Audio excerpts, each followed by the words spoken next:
spare part yang kemudian tidak hanya untuk motor tapi juga untuk spare part yang lain. Kita mengembangkan bersama-sama dengan jajaran Kodam satu pribadisan yang kita tahu bahwa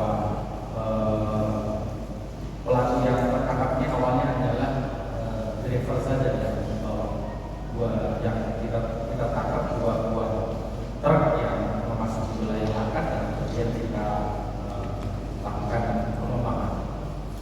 Dari pengembangan kita menemukan fakta baru bahwa barang ini akan masuk ke wilayah Kota Medan, tepatnya di Pakam, yang kemudian kita langsung melaksanakan pendalaman di sana dan menemukan 4 lagi motor yang sudah datang sebelumnya.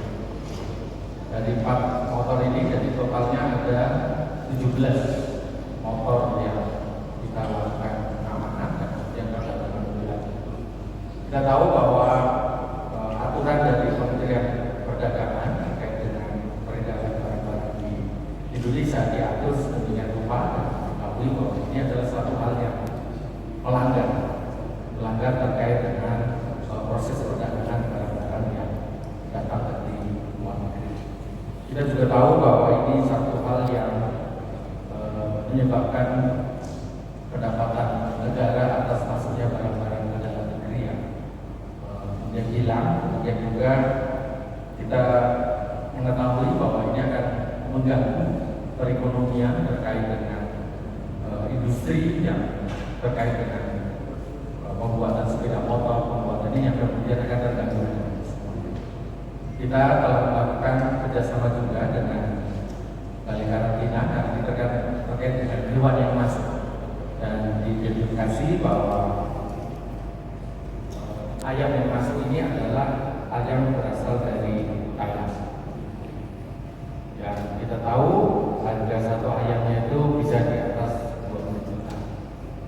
Ini ayam yang akan dikembangkan, diternakan, dan ini sesuatu yang harusnya melalui mekanisme karantina.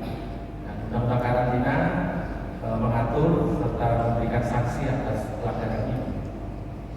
Para pelaku sudah kita amankan, totalnya sekarang ada 5. Terakhir beberapa hari yang lalu kita tangkap satu lagi, saudara S yang ada di Medan, dan kita ketahui bahwa saudara S bukan sekali ini saja memasukkan barang ini.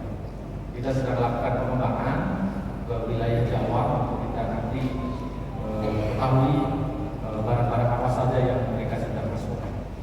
Jadi melalui rilis ini kita ingin memastikan bahwa proses hukum terhadap para pelaku ini, 5 orang yang ada di belakang saya ini akan berlangsung. Kita tuntaskan sampai ke pengadilan dan kemudian tentunya kita akan memproses semua barang yang kita sedangkan sebagaimana mekanisme hukum dan pengadilan nanti akan memutuskannya. Sebagai tambahan, saya harapkan Bapak Pangdam bisa menyampaikan. Yang saya katakan pada siang hari ini saya bersama Bapak Kapolda menyampaikan press release tentang kejadian yang terjadi beberapa waktu yang lalu. Jadi memang betul anggota kita sedang intelijen Kodam 1 Barisan serta tim dari Polda Sumut yang memang selama ini sudah bekerja sama. Jadi bukan cuma di kegiatan seperti ini ya. Jadi terutama di narkoba. Sebenarnya fokus kita ini adalah kepada, kalau dari luar kami Kodam ini memonitor tentang pengungsi Rohingya yang masuk ke wilayah kita Sumut. Tapi dalam pengembangannya juga saya dengan Bapak Kapolda mempunyai komitmen yang kuat, terutama terhadap narkoba dan penyelundupan. Nah ini jadi memang saya tugaskan dari Intel untuk melakukan penelitian penanganan. Pada saat itu memang betul ditangkap 2 truk. Saya kebetulan tidak ada di tempat, saya berada di Sumatera Barat menangani bencana di sana. kemudian saya dilaporkan, kemudian setelah saya melihat jumlah begitu banyak yang ditangkap pada saat di video call, ya saat itu juga saya melaporkan ini kepada Kapolda.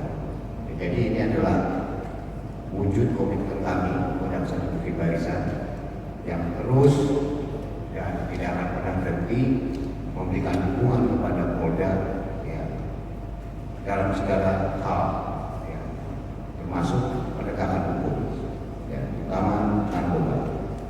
Jadi ini tadinya curiga kita adalah narkoba. Jadi pada saat itu tidak boleh disentuh. Kami melapor ke Kapolda, kemudian saya meminta kepada Kapolda, ya seperti ini kan kita nggak pernah tahu nih, barang sebesar ini sudah berpuluh-puluh kali kita nggak pernah tahu. Tapi kalau ada sabu-sabu di dalam tank ini 10 kilo, ada berapa? Jadi ya ini pada kesempatan yang baik ini saya mengimbau kepada masyarakat melalui teman-teman media ya, terus tingkatkan kewaspadaan ancaman terhadap anak-anak kita, ya, penerus kita ini ada di depan mata kita. Ya seperti ini coba bisa dibayangkan. Ini kerugiannya kalau tidak salah tadi 24 miliar. Ini barang ini nilainya 24 miliar. Karena ayam ini kisarannya 20 sampai 100 juta kalau sudah sampai di Bali. Ayam ini nggak main-main. Jadi jangan sekedar cuma ayam ya. Enggak. Saya nggak tahu nih anjing ini buat apa. Tapi kalau ini buat diadu. Ayam ini yang buat diadu. Jadi memang ayam ini yang dicari buat diadu, buat pertandingan adu ayam itu. Judi kan, melanggar hukum lagi. Jadi terima kasih